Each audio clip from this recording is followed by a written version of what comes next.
नमस्कार, मैं हूं रत्ना और आप देख रहे हैं सी न्यूज़ भारत। आए रुख करते हैं न्यूज़ बुलेटिन की ओर। बात होगी आनंद की, जहां विद्यानगर पुलिस ने मोटरसाइकिल चोरी करने वाले 3 आरोपियों को गिरफ्तार किया है। साथ ही बात होगी छतरपुर की, जहां बागेश्वर धाम के 10 दिवसीय कन्या विवाह महोत्सव का शंखनाद किया गया। ऐसी तमाम खबरों पर विस्तार से चर्चा करेंगे। विद्यानगर पोस्ट ऑफिस के वलसन इलाके में एक रिहायशी इमारत से मोटरसाइकिल चोरी करने वाले 3 आरोपियों हिमांशु कुमार, दिनेश चौहान 24, सचिन मनीष बारोट 24 और अंश मंथन कुमार सोनी 21 को विद्यानगर पुलिस ने गिरफ्तार किया।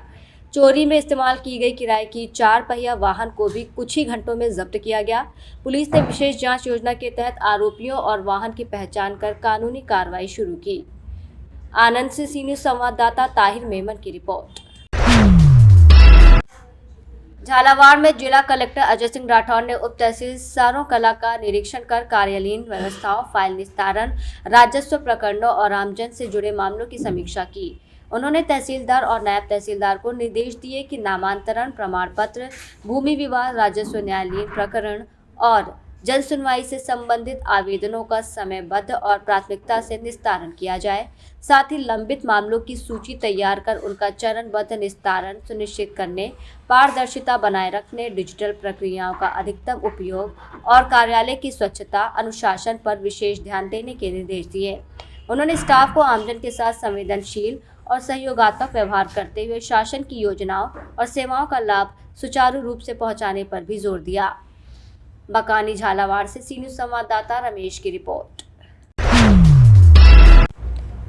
खबर छतरपुर से है, जहां बागेश्वर धाम में महाशिवरात्रि के अवसर पर 10 दिवसीय सप्तम कन्या विवाह महोत्सव का शंखनाद शुक्रवार से हुआ। आयोजन में 300 बेटियों के विवाह होंगे। गुरुवार को प्रशासनिक और पुलिस अधिकारियों ने धाम समिति के साथ बैठक कर सुरक्षा, यातायात, भोजन और अन्य व्यवस्थाओं का बिंदुवार निरीक्षण किया। एडीएम मिलिंद नागदेवे और एएसपी आदित्य पाटले ने बताया कि पुलिस बल पर्याप्त रूप से तैनात रहेगा और जाम जैसी समस्याओं को रोकने के लिए ट्रैफिक प्लान बनाया गया है। आयोजन स्थल पर फायर ब्रिगेड, एम्बुलेंस और पार्किंग व्यवस्थाओं का भी विशेष ध्यान रखा जाएगा। साथ ही 6 फरवरी से 12 फरवरी तक श्रीमद् भागवत कथा का संगीतमय आयोजन होगा, जिसमें उपस्थित श्रद्धालुओं को पंडित धीरेन्द्र कृष्ण शास्त्री के मुखारविंद से कथा श्रवण का अवसर मिलेगा। महोत्सव में गरीब और अनाथ बेटियों के विवाह में भागीदारी का भी अवसर मिलेगा। सर, बागेश्वर धाम पर कन्या विवाह को लेकर के प्रशासनिक बैठक की गई है, धाम समिति के साथ क्या निर्देश दिए हैं? देखिए, मूल रूप से यहाँ पे क्या बोलते हैं 5 तारीख से लेकर 15 तारीख तक ये कार्यक्रम होने वाला है, संपादित होने वाला है। इसमें पूर्व वर्षों की भांति यहाँ पे जो कन्या विवाह होता है, जो धाम में हमेशा किया जाता है, वो सबसे बड़ा कंटेंट है। उसको लेकर क्या बोलते हैं धाम और विभिन्न जो प्रशासनिक अधिकारी की मतलब बैठक का आयोजन किया गया, उनको निर्देशित किया गया है। और जो भी बेसिक जो इम्यूनिटीज़ है, जिससे क्या बोलते किसी हर प्रकार की आपातकालीन स्थिति से बचा सके, उसके लिए क्या बोलते सभी अधिकारियों को निर्देश दिए गए। स्पेशली खाना और पानी को लेकर इसके ऊपर जिला प्रशासन हमेशा सतर्क है। तो सभी जो भी अलाइजेंट जो अधिकारी आए थे, उनको निर्देशित किया गया है कि समुचित व्यवस्था हो, ताकि आने वाले आगंतुक और जो जनता है उसको किसी प्रकार की परेशानी का सामना न करना पड़े। सर, यहाँ पर भीड़ नियंत्रण के लिए बस हो गया। Thank you. छतरपुर से सी न्यूज़ संवाददाता कुलदीप सक्सेना की रिपोर्ट। सांसद डॉक्टर श्रीकांत शिंदे के जन्मदिन के अवसर पर शिवसेना पदाधिकारियों ने शास्त्री नगर अस्पताल में भर्ती मरीजों को फल वितरित किए। इस दौरान पदाधिकारी और महापौर हर्षाली चौधरी के पति विजय चौधरी अस्पताल पहुंचे और वहां की व्यवस्थाओं का जायजा लिया।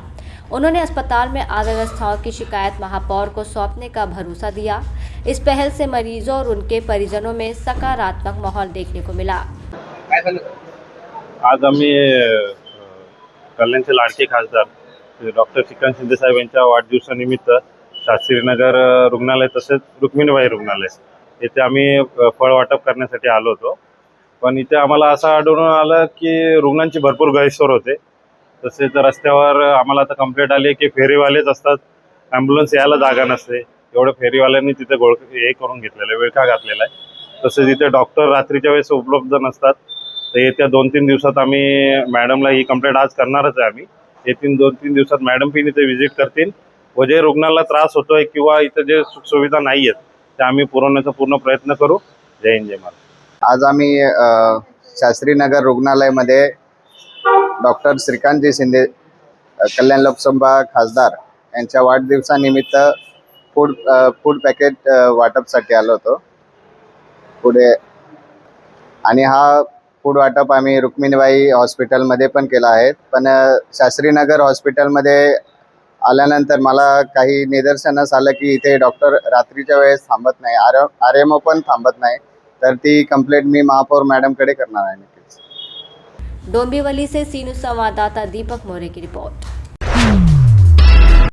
देव मोगरा के यह मोगी माताजी मंदिर में महाशिवरात्रि मेले को लेकर ऑर्गेनाइजर, सोशल लीडर्स और प्रशासन ने बैठक की, जिसमें आम आदमी पार्टी के डेडियापाड़ा MLA चैतर वसावा ने भाग लिया। बैठक में मेले की पूरी तैयारी पर चर्चा की गई, जिसमें सड़क, पार्किंग, पीने के पानी, टॉयलेट, रुकने की व्यवस्था, सुरक्षा, CCTV निगरानी, फायर ब्रिगेड और स्वास्थ्य विभाग की तैयारी, साथ ही गुजरात, महाराष्ट्र और मध्य प्रदेश से आने वाले श्रद्धालुओं के लिए बस रूट और परिवहन व्यवस्था सुनिश्चित करने के उपाय शामिल थे। इसके साथ ही अखाड़ों के लोगों से डोनेशन वितरण पर निगरानी रखने का निर्णय लिया गया, ताकि लाखों श्रद्धालु सुरक्षित और सहज रूप से माता के दर्शन कर सकें। डेडियापाड़ा से सी न्यूज़ संवाददाता साबिर मेमन की रिपोर्ट। जौनपुर जिले के मड़ियाओं कोतवाली परिसर में बाल विवाह मुक्त भारत अभियान के तहत जागरूकता गोष्ठी आयोजित की गई, जिसकी अध्यक्षता कोतवाली प्रभारी अमित कुमार सिंह ने की। कार्यक्रम में पुलिसकर्मी, स्थानीय लोग और सामाजिक कार्यकर्ता मौजूद रहे। बाल संरक्षण अधिकारी चंदन राय ने बाल विवाह के कानूनी प्रावधानों और इतिहास पर प्रकाश डालते हुए बताया कि 18 साल से कम उम्र की लड़कियों और 21 वर्ष से कम उम्र के लड़कों का विवाह गैर जमानती अपराध है, जिसमें दोषी पाए जाने पर 2 वर्ष तक की सजा या 1 लाख रुपए तक जुर्माना या दोनों हो सकते हैं। कार्यक्रम में कोतवाली प्रभारी ने बाल विवाह मुक्त समाज बनाने की शपथ दिलाई। हस्ताक्षर अभियान चलाया गया और लोगों से बाल विवाह की सूचना मिलने पर नजदीकी पुलिस थाने को सूचित करने का अनुरोध किया। जौनपुर से सी न्यूज़ संवाददाता सोनू गुप्ता की रिपोर्ट। हापुड़ जनपद के श्री गणेश कोल्ड स्टोरेज में आलू भंडारण करने वाले किसानों ने प्रबंधन पर गंभीर आरोप लगाया। किसानों का आरोप है कि कोल्ड स्टोरेज प्रबंधन ने उन्हें बिना किसी सूचना या अनुमति के उनके लाखों रुपए की कीमत का आलू बाजार में बेच दिया है। पीड़ित किसान ने इस मामले में जिलाधिकारी से न्याय की गुहार लगाई है और किसान ने बताया कि मैंने अपनी मेहनत की फसल को सुरक्षित रखने के उद्देश्य से श्री गणेश कोल्ड स्टोरेज में आलू भंडारित किया था। जब वो अपना स्टॉक चेक करने पहुंचे तो उन्हें पता चला कि उनका आलू वहां मौजूद ही नहीं है। कोल्ड स्टोर प्रबंधन ने बाजार भाव का लाभ उठाने के लिए किसान को बिना बताए आलू बेच दिया। इस धोखाधड़ी से किसान को लाखों रुपए की आर्थिक क्षति हुई है। पीड़ित किसान ने जिलाधिकारी कार्यालय पहुंचकर शिकायती पत्र सौंपा। क्या नाम आपका? मेरा नाम परमेंद्र शर्मा जी। आज आप डीएम का दल लेंगे किससे? मैं इसलिए आया था जी, मेरा जो बीबी नगर श्री गणेश कोल्ड स्टोर में आलू रखा हुआ जी, और मेरी बिना सूचना दिए मुझे और मेरा उन्होंने मैनेजर ने और कोल्ड मालिक ने आलू बेच दिया। करीब 2050 कट्टे मेरा आलू था और मुझे ना ही कोई सूचना दी, ना ही कोई मुझे लेटर दिया, कुछ नहीं, और मेरे बिगड़ सूचना का आलू दे दिया। इस विषय में मैं यहाँ आया हूँ। मेरी गुहार है जी, मुझे मेरा आलू वापस दिलाया जाए। 2050 कट्टे। बस आपका ही आलू था या किसी और किसान का बेचा? वहाँ बहुत से किसान हैं और सब मैं अपने की मांग करना आया हूँ। इनका क्या कहता? अब फोन पे उसने मुझे मेरी उससे बात हुई, उसने कह दिया आलू दे देंगे, और अब बाद में नाटता है जी। उसकी मेरे पे ऑडियो रिकॉर्डिंग है। अब मुझसे डिमांड करता है कभी फ़ोन करके 10 लाख दो, मेरे 12 लाख दो। अब मुझे व्हाट्सअप चैट भी है, उसमें जो उसने 15 लाख की डिमांड करी हुई है, जबकि मुझ पे 3 लाख रुपए आए हैं। उसमें मैंने 2,30,000 रुपये उनके जमा कर दिए हैं। क्या नाम है? मेरा नाम मुकेश कुमार है जी। आप डीएम का दल लेंगे? हाँ जी, दिया। मेरा जो श्री गणेश में आलू रखा हुआ था 154 कट्टे, और मैं उन्हें लेने के लिए जब गया तो उन्होंने वे बेच दिए, और बाउंसर रखे हुए हैं, वो मेरी पर्ची लेके अपना जमा कर ली और मुझे पीटने को तैयार हुए वो बाउंसर। और मालिक ने भी ये कह दिया कि हमें तुम्हारी ज़रूरत नहीं है, न किसानों की न तुम्हारी, और न ही आलू दिया है, और मुझे अपना आलू चाहिए। क्या कहता है आलू? आलू वो मैंने कर दिया, वो तो ये कहता है कि हमने बेच दिया, बिगर सूचना के बेच दिया। कोई मेरे साइन नहीं है उस पर, कुछ नहीं है, ना कोई गेट पास मेरे नाम का कटा हुआ है। पता नहीं किसको बेचा है किसको नहीं बेचा।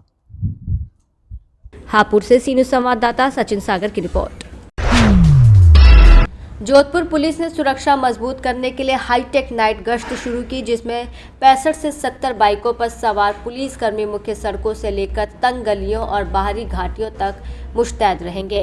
पुलिस कमिश्नर ओम प्रकाश पासवान ने बताया कि नई व्यवस्था के तहत 3 दिन में चोरी की गई रिपोर्ट नहीं आई और इसका उद्देश्य बुजुर्गों, महिलाओं और रात में काम करने वालों के लिए सुरक्षित माहौल बनाना है।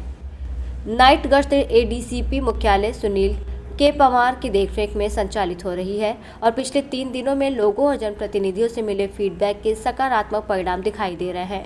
जोधपुर से सी न्यूज़ संवाददाता आनंद शर्मा की रिपोर्ट। रीवा जिले के ग्राम बेहरा में संयुक्त किसान मोर्चे के नेताओं और किसानों ने मोदी सरकार द्वारा अमेरिकी वस्तुओं पर 0% आयात शुल्क की अनुमति देने के विरोध में प्रधानमंत्री नरेंद्र मोदी और अमेरिकी राष्ट्रपति डोनाल्ड ट्रंप के पुतले जलाए।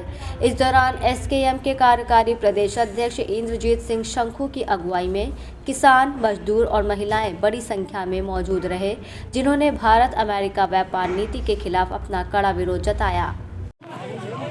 आज से संयुक्त किसान मोर्चा पूरे देश भर में गांव-गांव में मोदी और ट्रंप का पुतला दहन करेगा और इस विदेश बाजार नीति का विरोध करेगा और सभी किसान साथियों से गुजारिश है कि आप लोग अधिक से अधिक तादाद पर इकट्ठा हों और 12 फरवरी को रीवा कचहरी के अंदर बड़ा प्रदर्शन किया जाएगा, उसमें ज़्यादा से ज़्यादा लोग पहुँचें। रीवा से सी न्यूज़ संवाददाता अर्जुन तिवारी की रिपोर्ट।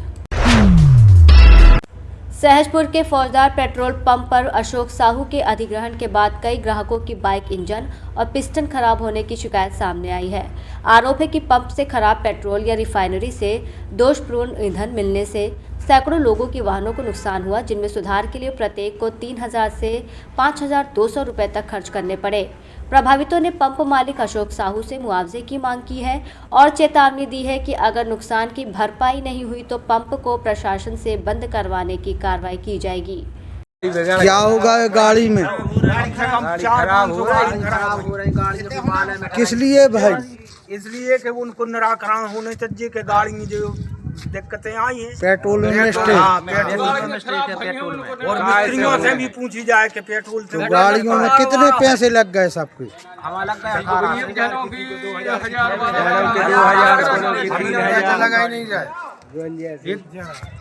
सागर से सी न्यूज़ संवाददाता प्रवीण चौबे की रिपोर्ट। बुलेटिन में फिलहाल इतना ही। देश और दुनिया की तमाम बड़ी खबरों के लिए देखते रहिए सी न्यूज़ भारत।